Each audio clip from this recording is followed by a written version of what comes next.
what's the first thing I think of when trying to mix drums or anything? First of all, you have to know you have to have a sound library in your head, meaning you have to know the way it's a kick drum sounds like. So you have to spend time building your sound library in your head, knowing how a funk kick drum sounds, the way a rock snare sounds, the way, because there are different kind of snares, there are different kind of kick drums. So you have to listen to different kind of music and keep those sound libraries in your head. You have to build a sound library in your head so that you can be able to always reference it. So let's go to our toms. This is the hardest. So tom 1.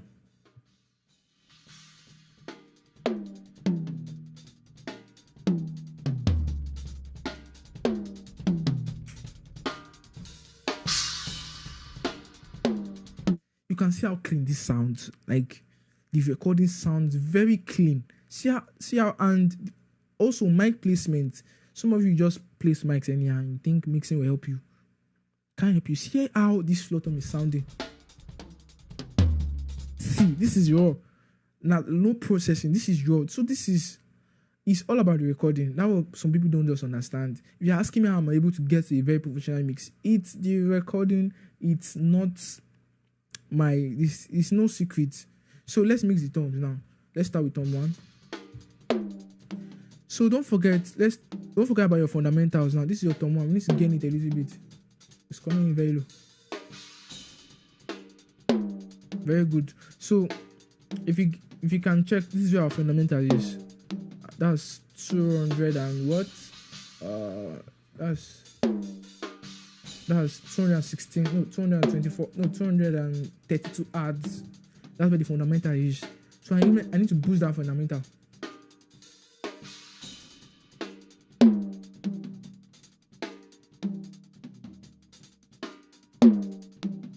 So there's something I do too. Sometimes I don't boost that fundamental exactly. I would go down a little bit. Just listen to what it will do.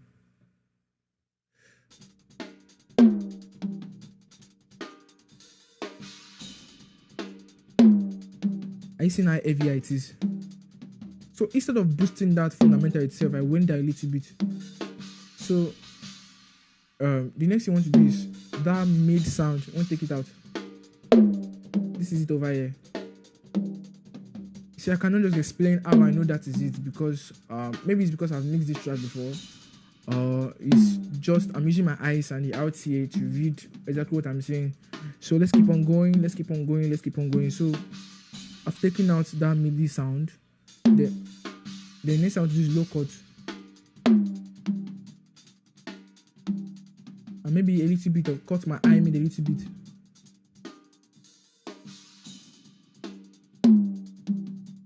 And I know some of you just rush and start adding high end because you want the tom to be very bright. So there's what we do over here. So if you check overheads, are you seeing there's already attack from the overhead? So you don't need to actually add more on your toms, because forgetting that when you get your toms, after getting your toms, there's sometimes you play and the cymbals will enter your tom. So like if once you're exciting and giving or creating, shifting the face of the EQ, you start creating some other things that were not there before. So you start hearing this kind of bleeding from the toms. So even if I switch on my overhead and I don't get my tom, it still sounds good. Watch. I see. But when I increase my eye of my toms, watch what happens. Sound good though, but it's beginning to affect the tone of my overhead. So you have to, mixing drum is not just all about just making that source to sound good. You have to make that track sound good on every what do you call it, like they have to sound good together. It's not just about that source, about just getting that source to sound good. It has to sound good in the mix. So this is just what I want to do. The next thing I want to do is just get it a little bit. Now, when it comes to getting toms now, things get tricky again. If you check these toms very well, it has the peak, that's the transient, and it has the resonance. That means that's the sustain. So if I overgate, I'll take away that identity with that stretchy sound, that so I know that even though my attack time is on 0 milliseconds, I can always increase my hold to stretch for the amount of the time the thumb takes. I want that to pass through. So what happens?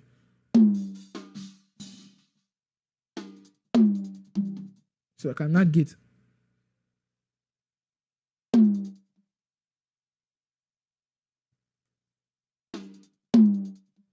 I can see my snare is triggering my thumb. I need to shift a little bit further.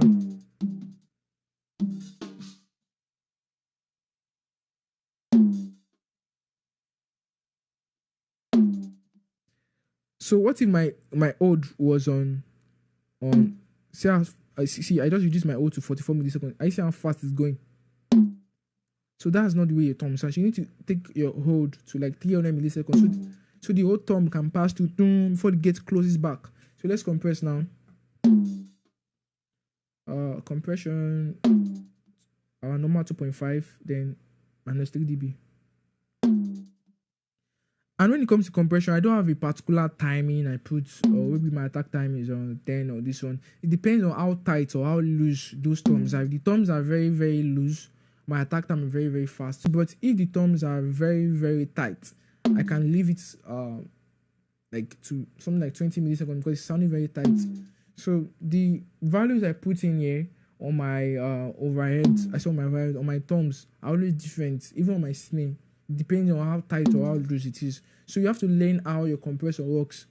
Nobody will teach you this thing. You have to be with your laptop in the house and sit down and keep on trying different things, listening to. Although you need to understand what attack time means, you need to understand what threshold means, you need to understand what hold means and what release is and what ratio is.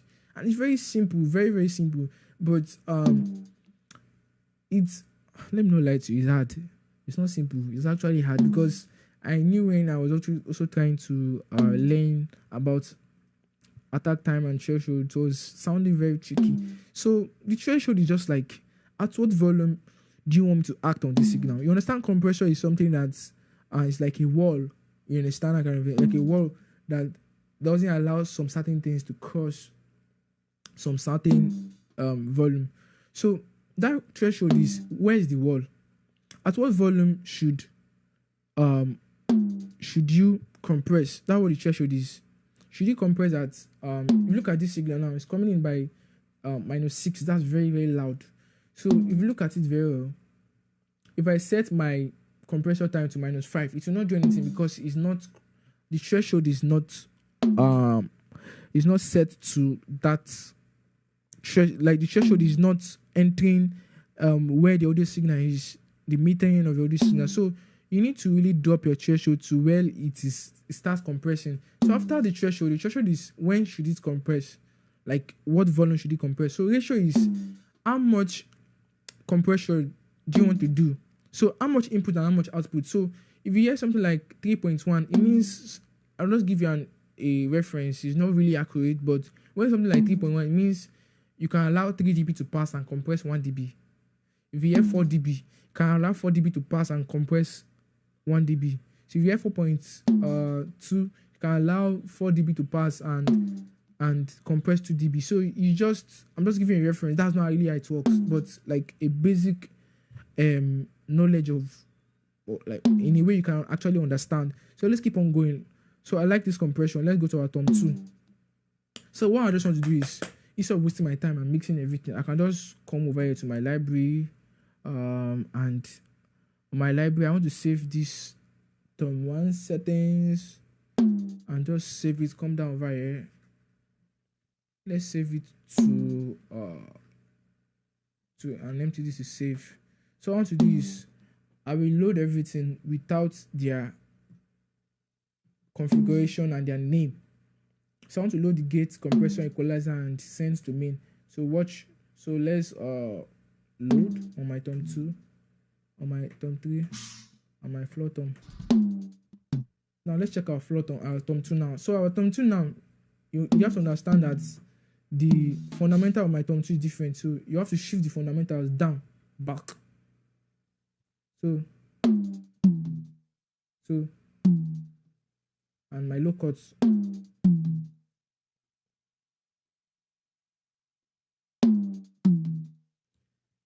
seeing our thumb 1 is, our thumb 2 is a little bit dull. So let me bring back my eye mid a little bit. So let's see our compression. So this is good compression. Let's check our thumb 3. Let's see how fast. So let's shift our fundamental down to red. So this is it over here.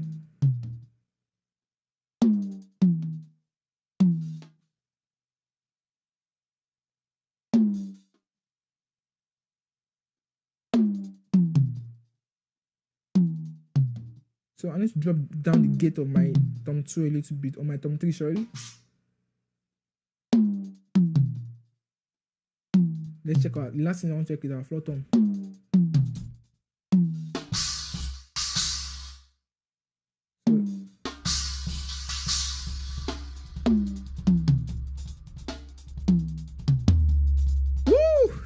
That sounded very good. Let's get it back.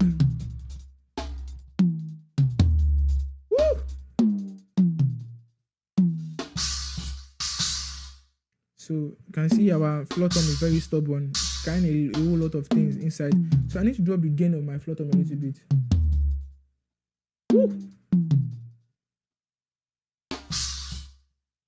Let me take my gate a little bit up a little bit. Very good.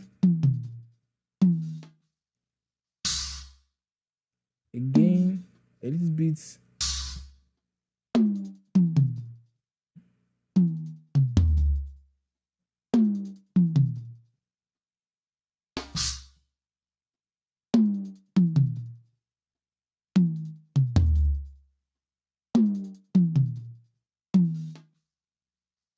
That's very good. Now let's keep on going now. Let's keep on going. So let's listen to our thumbs stood overhead.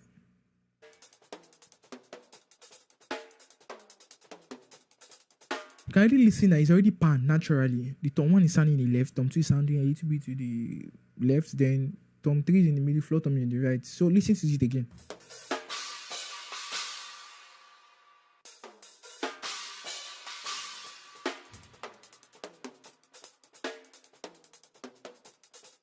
Are you seeing that already? So let's unmute.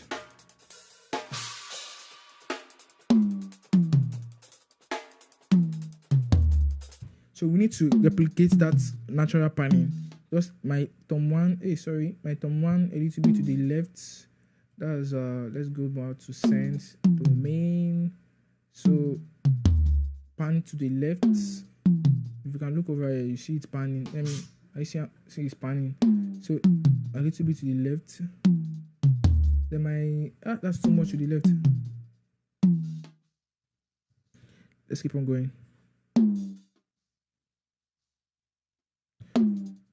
Then my thumb 2 like this. Then my thumb 3 a little bit to the right. Then my floor thumb all the way to the right. Not too much. So let's keep on going.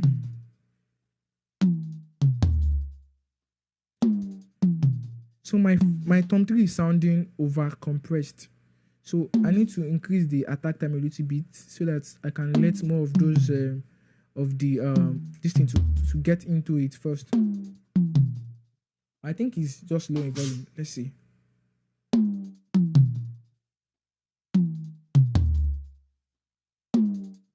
Now, after doing this, let me show you guys what I do. Let me just unmute everything.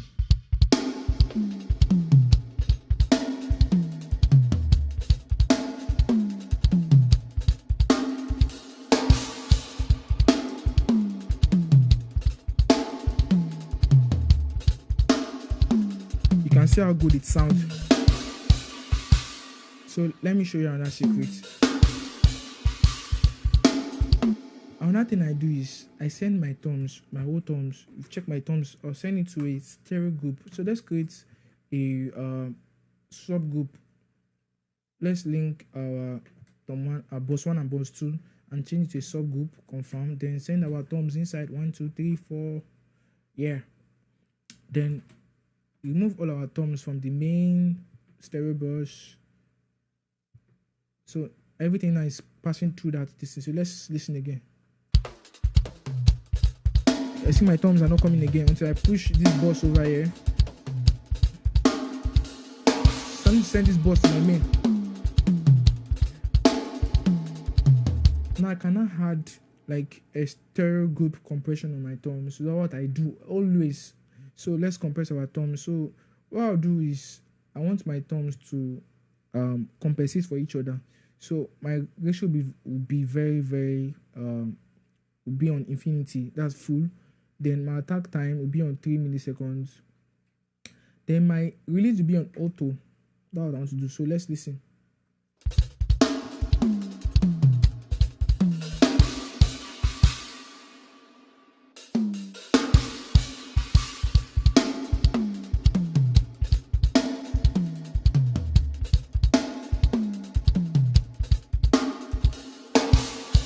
So let's send our thumbs to that group a little bit.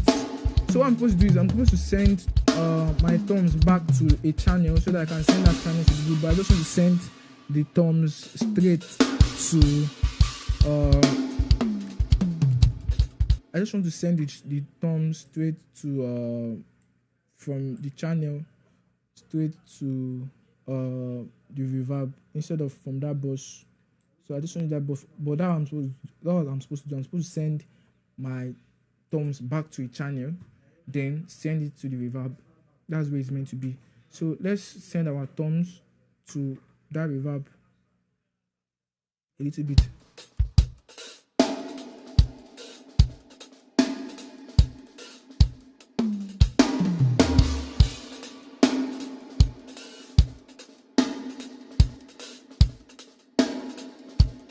Then let's add our track.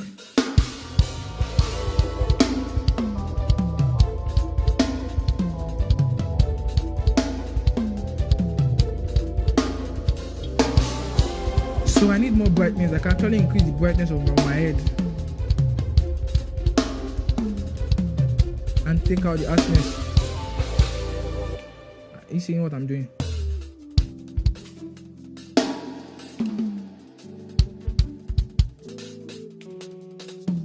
So my kick need more low and more pump.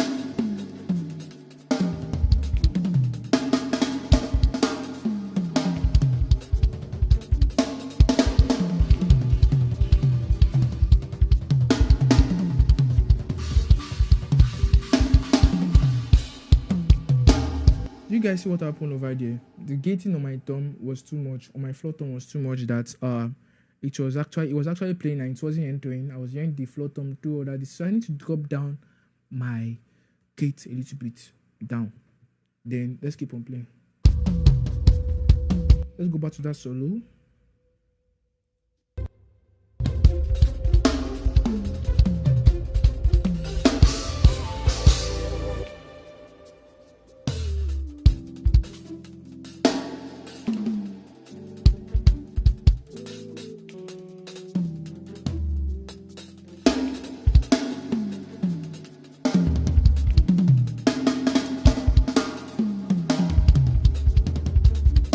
So now I cannot add brightness on my thumb since I feel it's too cold. Now I can now add more brightness on my thumb. So let's just do that a little bit.